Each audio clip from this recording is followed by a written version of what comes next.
Halo guys, selamat pagi semua sipu-sipu. Kembali lagi bersama saya di channel Nol Strike. Kepada yang sudah menonton dan subscribe channel saya, terima kasih. Oke guys, hari ini kita mencoba nasib lagi di pot yang sama di kampung Muhibah Bufot.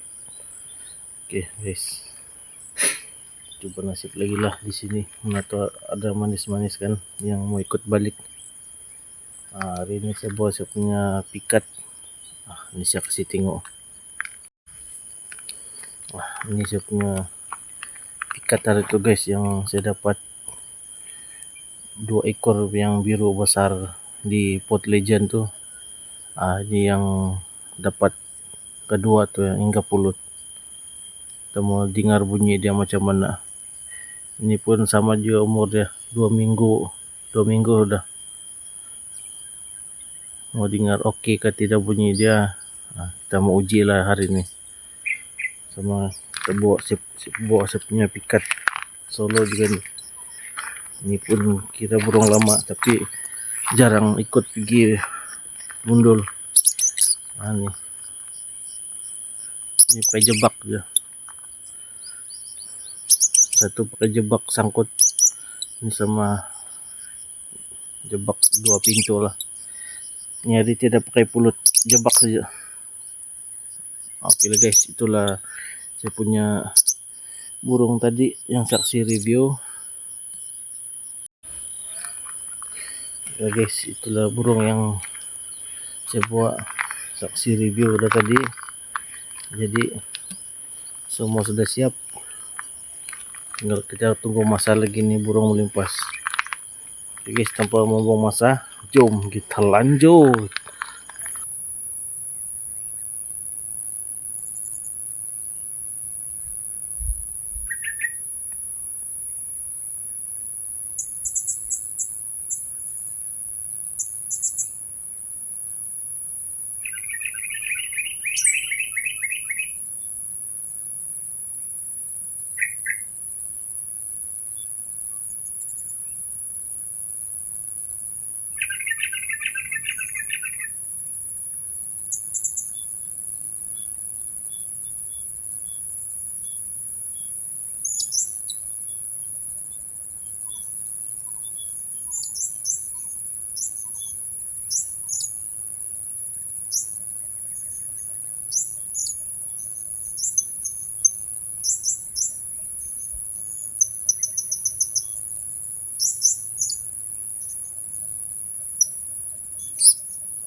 guys, tertapau. Kita tengok dekat-dekat guys.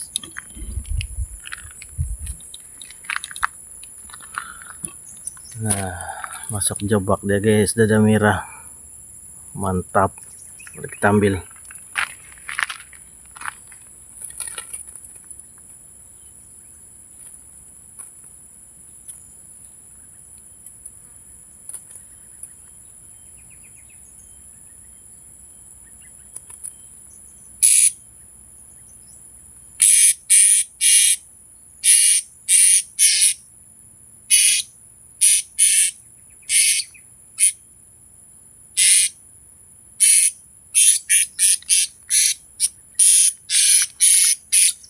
Guys, mantap.